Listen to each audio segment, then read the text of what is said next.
My dad said, "This is how you repay us after everything we've done for you," then demanded my paycheck to cover my sister's kids and household. So I responded, "All you ever did was send me more and more bills." For as long as I can remember, whenever something broke, whenever a poor decision was made, whenever reality caught up with their delusions, my phone rang.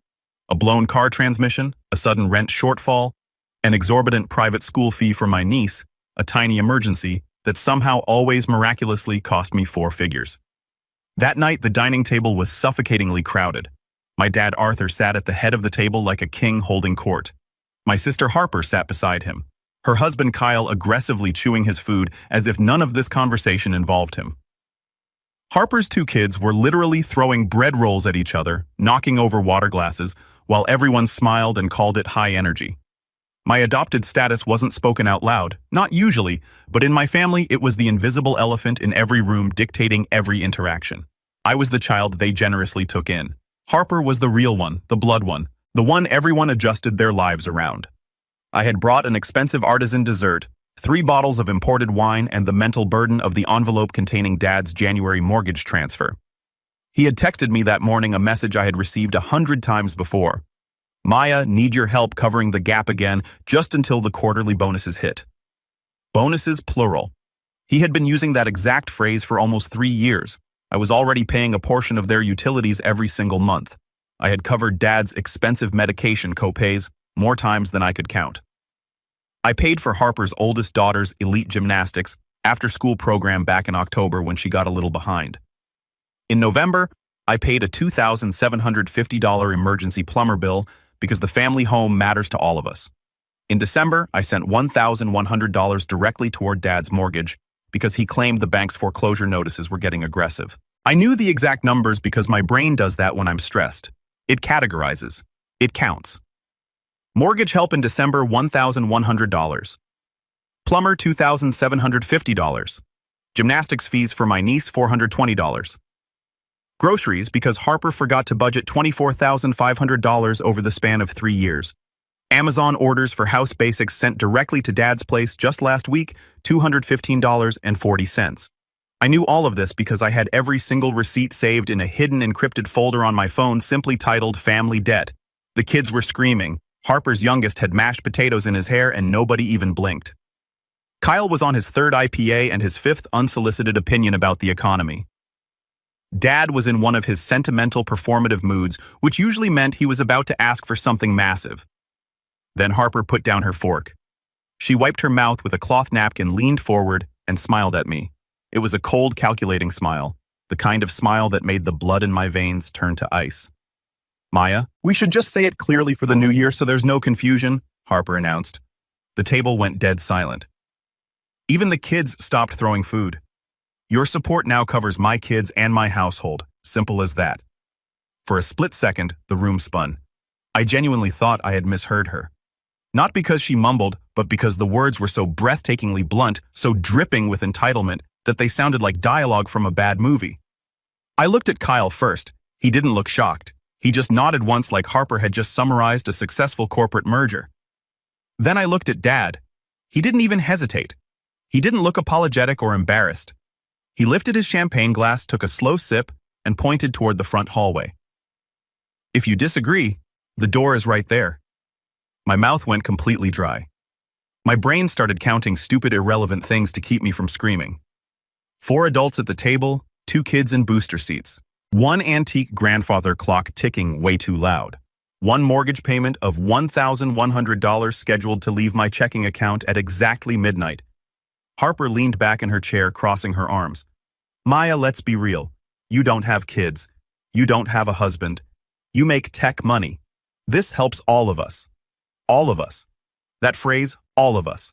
That phrase was the architect of half the traps in my life. I looked down the length of the table. Kyle suddenly found his plate fascinating and wouldn't meet my eyes. Dad wore that rigid, authoritative expression he always used when he was about to disguise cruelty as practicality. My stepmother Helen just kept meticulously cutting her meat as if she were completely deaf to the total collapse of basic human decency happening 2 feet away from her. Harper's daughter looked at me, then quickly down at her lap. Even a 7-year-old could tell when the adults had crossed a massive, unforgivable line. I slowly set down my linen napkin. I kept my voice terrifyingly level. Perfect. Harper blinked, her smug smile faltering for a fraction of a second. Excuse me, I said. Perfect. I'm gone, and you can start paying your own mortgage. Simple as that. Nobody moved. The silence was absolute. Then Dad actually laughed. It was a short, ugly, dismissive sound. Maya, don't be dramatic. Sit down. I stood up. I was so calm it actually scared me. The shaking in my hands had completely stopped. I'm not being dramatic, Dad. I'm canceling the transfer. Harper's entire face contorted. The smugness vanished, replaced by sheer panic. Maya, you wouldn't. I didn't argue.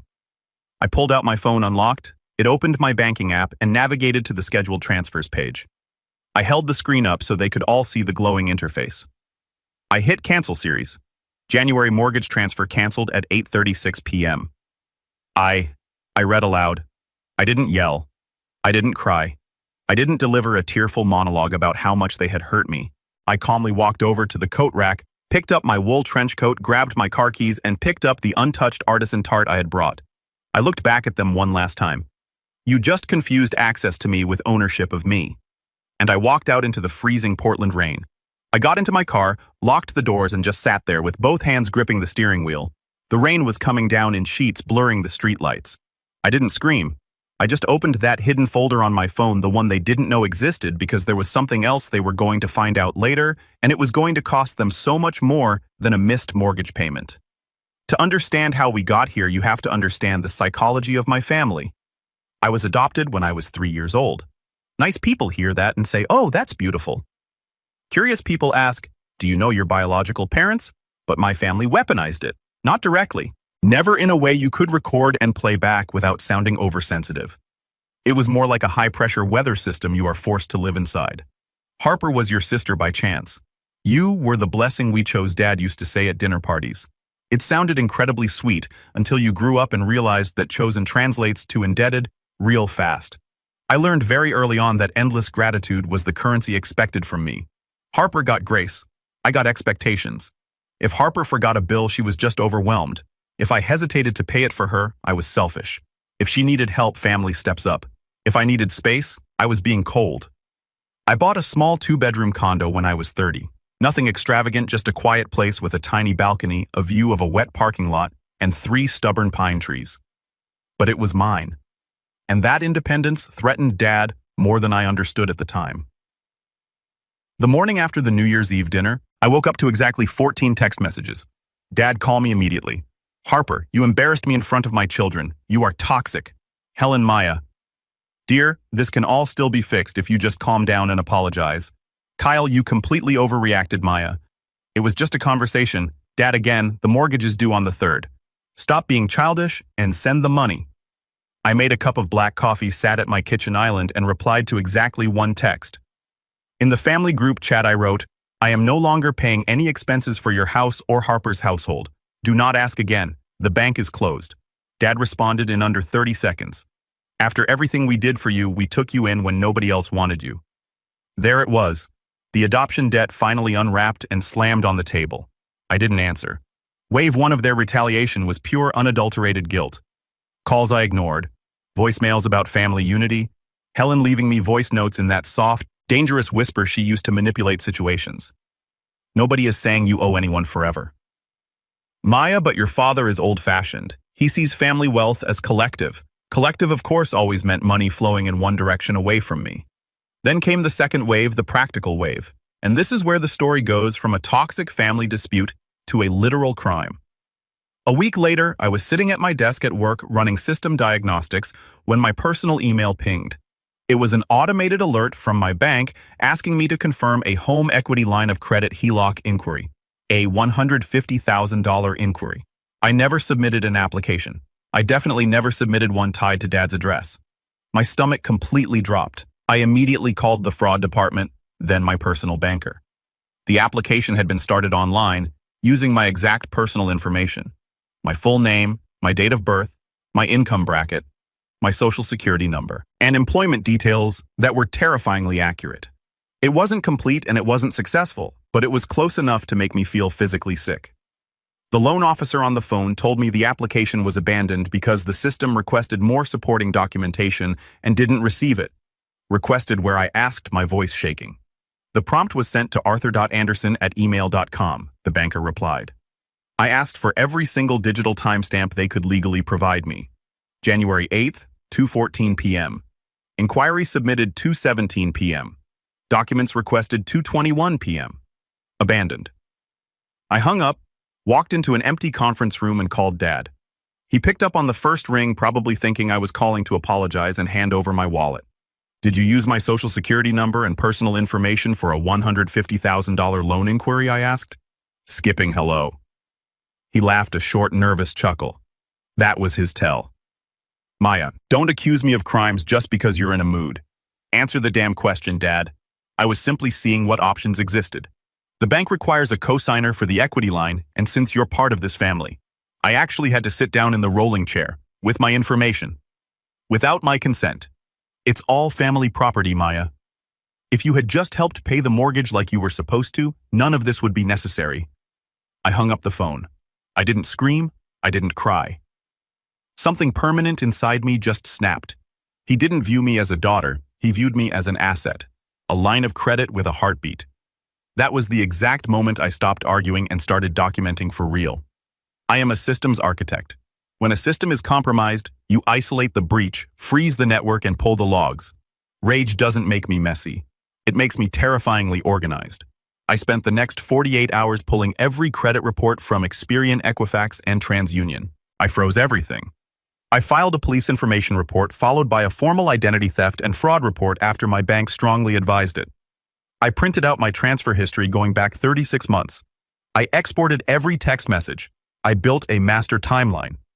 But the real shock, the thing that made me realize I was dealing with actual sociopaths, came when I started digging into property records. The bank officer had asked me if I had any formal legal connection to Dad's property. I told him no, but to be safe, I went online and searched the county parcel details. I expected to find nothing. Instead, I found a recorded document filed 2 years ago. Dad had drafted a transfer on death deed. Originally, my name had been on it. Then 2 years ago, it was updated. My name was completely removed, replaced entirely by Harper's. But that wasn't the bad part. The bad part was a secondary filing attached to county correction notice. It was titled Private Family Reimbursement Agreement. I had never seen this document in my life. I had certainly never signed it. I drove straight to the county recorder's office on my lunch break, paid the $15 fee, and got physical copies. I sat in my car in the rain, reading it page by page. There was no forged signature from me, which was almost worse.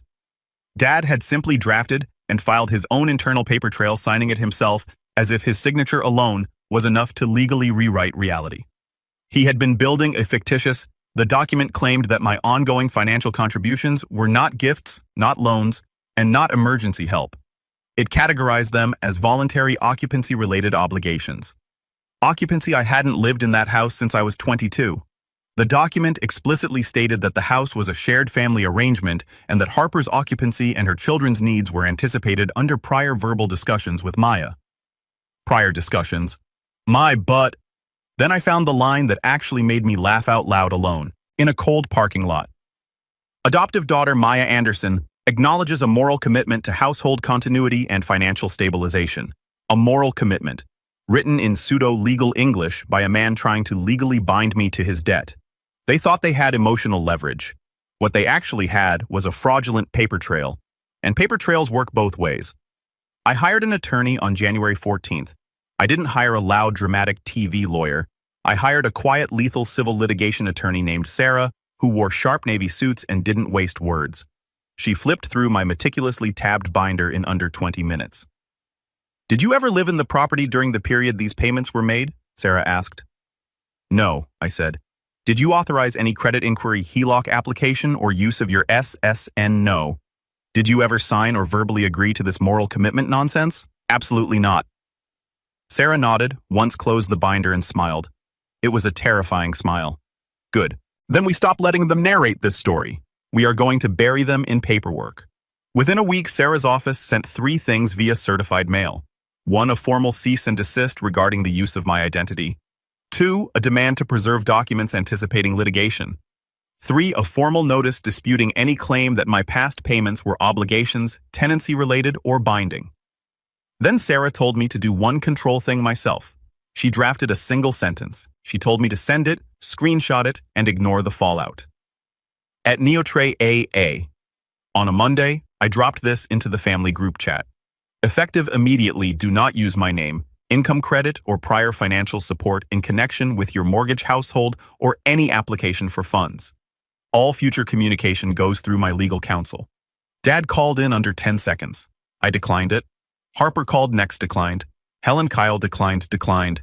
Dad showed up at my condo that evening. I was cooking dinner when the aggressive pounding started. Not a normal knock, hard, furious, open-handed pounding that made the door frame rattle. Maya, opened this goddamn door. His voice boomed through the wood. You do not send lawyers after your own family. I had already installed a Ring camera the day after I discovered the loan inquiry. I stood in my hallway watching him on my phone screen. He looked unhinged. His face was red. His coat was soaked from the rain, and he was pacing around my welcome mat like a caged animal. I pressed the microphone button on the app. Leave my property immediately, Arthur. He slammed his fist against the door again. You ungrateful little, I put a roof over your head. I gave you a name. He stopped screaming because he suddenly saw the flashing blue and red lights reflecting off the wet pavement of the parking lot. I had called the police non-emergency line the exact second he refused to leave. 2 Portland police officers walked up the stairs. They were calm, professional, and entirely unimpressed by Dad's sudden attempt to look like a respectable, misunderstood patriarch. Dad immediately did what manipulative men always do when authority enters the room. He softened his voice, slumped his shoulders, and tried to sound like a wounded, loving father dealing with a hysterical daughter. Officers, it's just a family misunderstanding. My daughter is going through a tough time, and we're just trying to talk. I opened the door exactly 2 in, leaving the chain locked. Officers, this man attempted to open a $150,000 line of credit using my stolen Social Security number. He has been served a cease and desist. I want him trespassed from my property. The older officer turned to Dad. This was the moment that ended it all. The officer asked the only question that mattered. Sir, did she authorize the use of her personal information for a loan? Dad started rambling about context. Well, you see, the house is a family asset, and we have an internal agreement regarding household continuity. Sir? The officer interrupted, his voice hardening. Yes or no? Dad swallowed hard. He looked at the cops, then looked at the crack in my door. Not exactly. Not exactly. It was the most devastating, pathetic admission I had ever heard. The officer stared at him for a long, agonizing second. Then he unclipped his radio, took a step closer to Dad, and explained the trespass warning language so plainly, so aggressively, that even Dad couldn't pretend this was a misunderstanding anymore. If you return to this address, you will be arrested. If you contact her outside of her legal counsel, it will be documented for a restraining order. Do you understand? Dad left. He looked pale, furious, and suddenly very old. 2 days later, Harper tried her own desperate tactic. Since she couldn't come to my house, she showed up at my tech firm. I was in the middle of a sprint planning meeting when my phone buzzed with a message from the front desk. Your sister is here in the lobby. She's demanding to see you and is causing a bit of a scene. I didn't go down. I called Marcus, our head of building security. I explained that an estranged family member was trespassing and I felt unsafe. 5 minutes later, I watched from the second-floor glass atrium as Marcus and another guard politely but firmly escorted a screaming Harper out of the revolving glass doors. She was shouting about how I was starving her children. She texted me a photo of her kids standing in the rain looking sad with the caption, "Hope your pride was worth hurting them over. You are a monster." I took a screenshot, forwarded it to Sarah without comment, and blocked Harper's number forever. The irreversible step came the following week. I spent an entire Saturday changing every remaining shared point of access in my life. I purged my emergency contacts. I deleted old account recovery emails. I reviewed my life insurance beneficiaries, making sure everything was left to a charity. I updated my HR file at work, changed my credit freeze pins, and even changed the entry code to my building. I completely erased my digital footprint from their lives. And because my lawyer Sarah was a shark who knew exactly where to smell blood, we pushed the bank's internal fraud complaint process to the absolute limit. We formally subpoenaed the IP address and documentation logs from the abandoned HELOC application. The results were chilling. The bank confirmed that the inquiry was initiated from Dad's home IP address. But worse, we discovered how he got my exact income figures. He had uploaded a PDF to the bank's portal to try and prove my income. It was an old insurance comparison document I had emailed to Helen 3 years ago when she was helping me compare dental plans. That document had my exact salary, my SSN, and my employment history on it, which meant this wasn't confusion. It wasn't an accident. It was calculated intentional identity theft facilitated by my stepmother, keeping my documents. The absolute second Sarah forwarded that evidence to Dad's newly hired panic defense attorney, the entire tone of the war shifted. There were no more lectures about family unity. There were no more guilt trips about my adoption. Suddenly, they were absolutely terrified. Helen ambushed me at a local coffee shop near my office. She literally jumped out of her SUV and tried to hand me a cheap, ugly silver locket that belonged to Dad's mother. "Maya, please, this is a family heirloom. Surely we don't want permanent damage over a silly paperwork error. We can resolve this privately." I didn't take the locket. I looked at her and said, "Permanent damage is what you do to a bank account. What you did to me is a felony. Speak to my lawyer." I walked away, leaving her standing on the sidewalk holding the cheap necklace. "You're taking this too far," she screamed after me. Too far is what abusers say when consequences finally arrive at their own front door. The funny thing is, peace is incredibly boring. That's how you know it's real. By March, my life had gotten smaller, quieter, and infinitely better. I went to work. I came home. I cooked complex meals for myself without obsessively checking my phone for manufactured emergencies that belonged to other adults. I put my bonus into my own savings account and actually watched the number grow instead of immediately transferring it to fix someone else's mistake. I bought a new couch, a ridiculous, expensive emerald green velvet sectional. Not because of some deep symbolism, but simply because my old one hurt my back. And for the first time in 10 years, I wasn't sacrificing my own basic comfort to subsidize Harper's chaos. My best friend Tasha came over one Friday night with boxes of spicy Thai takeout. She sat cross-legged on that green velvet couch, eating Pad See while I read her the latest email update from Sarah. "So let me get this straight," Tasha said, pointing a chopstick at me. "They treated you like a sentient ATM, legally tried to claim your salary as their own committed light treason with your social security number, and then got completely shocked when the ATM hired a shark lawyer and called the cops." I laughed so hard I almost choked on my noodles. At work, my lack of constant stress paid off. In April, I was promoted to senior systems architect. It came with a massive pay bump and stock options. I almost missed the email from HR because I was so conditioned to other people's crises drowning out my own milestones. I didn't tell a single member of my family.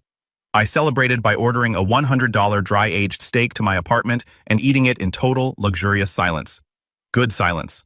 Expensive feeling silence. Dad and Harper both tried one final pathetic pass at reconciliation as the legal walls closed in on them. For my birthday, Dad mailed a card to my office.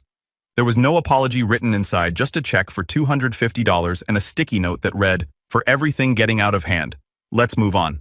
Less." I didn't cash it. I mailed it back directly to his lawyer via certified mail. Harper, completely unhinged by the fact that she now had to actually budget her own life, managed to circumvent my blocks by emailing me a newly created address. She sent a collage of photos of her kids looking sad with a long, rambling caption about how family shouldn't stay divided over silly financial misunderstandings. Misunderstanding. Like she hadn't proudly announced that my income was her household infrastructure over a plate of roast potatoes and sparkling cider. I replied once I am not available for financial exploitation disguised as family love. Do not contact me again. Then I blocked that email address too.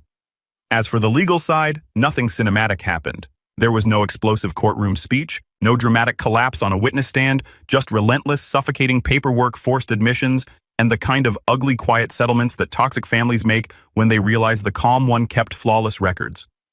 Faced with the undeniable proof of the IP address logs and the stolen insurance PDF, Dad's lawyer advised him to surrender completely to avoid me pushing for criminal fraud charges. Dad had to formally legally withdraw any claimed reliance on my financial support.